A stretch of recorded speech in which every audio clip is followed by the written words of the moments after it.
Sometimes we walk around smiling, posting, talking with friends, and acting like everything's fine, but deep down we don't really like who we are. We doubt ourselves, we compare our lives to others, and we feel like we're not enough. Not good enough, not smart enough, not successful enough. And that's what low self-esteem does. It hides quietly inside but affects everything. It affects how we think, how we love, how we dream, and even how we see God. It can make you shrink in places where you're supposed to shine. It can make you stay quiet when you're supposed to speak. It can make you settle for less when God has called you for more. If you've ever looked at yourself in the mirror and felt like you weren't enough, I want you to listen carefully, because today I want to help you break free from that. This isn't about fake motivation or pretending to be strong. It's about seeing yourself the way God already sees you. Because the truth is, you were never meant to live small. You were created with intention, with love, and with purpose. Low self-esteem doesn't start in your appearance, it starts in your mind. It's built over time, from things people said about you, things that happened to you, or mistakes you made. Maybe someone made you feel like you'd never be good enough. Maybe you grew up around voices that constantly criticized you. Maybe you compared yourself to others for so long that you started believing something was wrong with you. But here's the truth, you were never the problem. The problem was the lie you started believing. Proverbs says, "As a man thinks in his heart, so is he." That means what you believe about yourself shapes everything about your life. If you see yourself as small, your choices will stay small.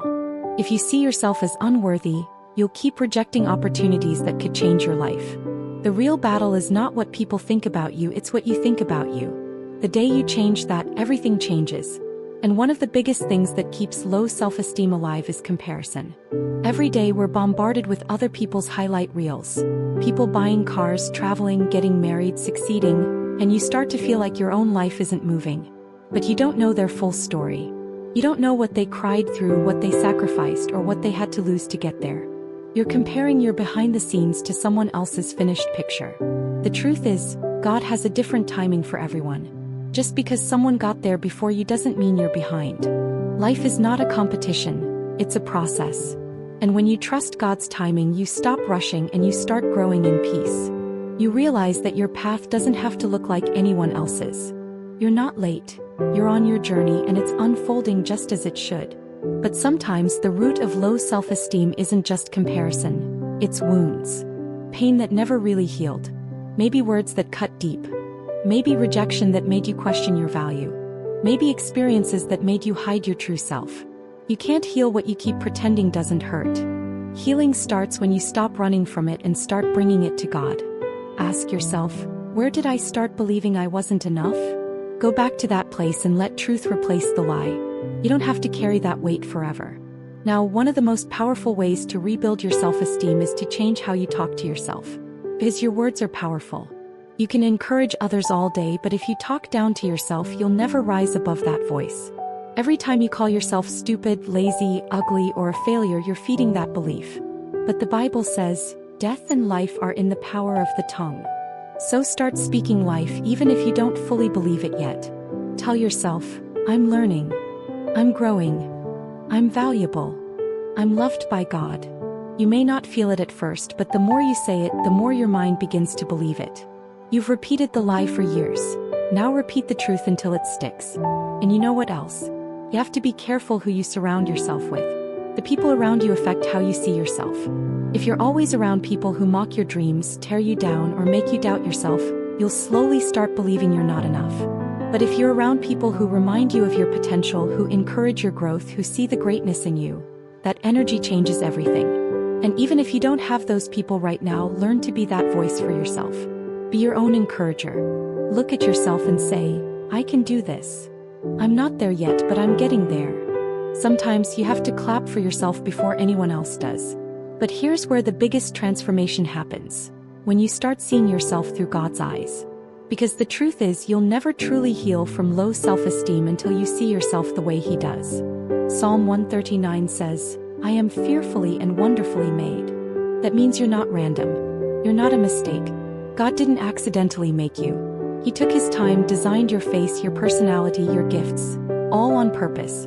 Ephesians 2 verse 10 calls you God's masterpiece. Think about that for a moment. A masterpiece. That means even with your flaws and scars, you're still valuable. God doesn't see failure when He looks at you, He sees potential. He sees someone worth dying for. So stop judging yourself through people's opinions or your past mistakes. Start seeing yourself the way God does. Chosen, loved, capable, full of potential. Because when you see yourself right, you start living right. Confidence isn't pretending to be perfect. It's knowing that even in your imperfections, you're still valuable. And don't wait to feel ready before you start acting confident. Confidence comes after action, not before. Take small steps even when you're afraid. Apply for that job. Speak up in that room. Share your ideas. Start that project. Even if your voice shakes, do it anyway. Courage doesn't mean you don't feel fear. It means you move despite the fear. Every small step you take is proof to your mind that you can. You'll never build confidence by standing still. You build it by showing up. And through all of this, be patient with yourself. Healing doesn't happen overnight. You didn't lose your confidence in one day, so don't expect to rebuild it in one day. There'll be days you feel strong and days you fall back into old thoughts, but keep going. Growth isn't always visible, but it's happening. God is patient with you, and you should be patient with yourself too. The fact that you're even trying, that you're becoming aware of these things, means you're already changing. So if you've been feeling small, overlooked, or invisible, I want you to remember this. You are not behind, you are becoming. You are not broken, you are being rebuilt. You are not forgotten, you are seen by God. You don't have to earn your worth, you already have it. You don't have to look like anyone else, you're already enough. The world doesn't need a copy of someone else. It needs the real you. So lift your head, not in pride but in peace. You are fearfully and wonderfully made. You are loved. You are valuable. And you are enough. The same God who made the stars looked at you and said, "This one is good." When you finally start believing that, not just in your head but in your heart, low self-esteem loses its power. You start walking differently, talking differently, thinking differently. You stop trying to impress people and start expressing purpose. You stop hiding and start shining. You are not what they said. You are not what you went through. You are who God says you are. And that is more than enough. So go out there, live boldly, love yourself fully, and remember this. The moment you start seeing yourself through God's eyes, you don't just heal, you transform. You are always enough.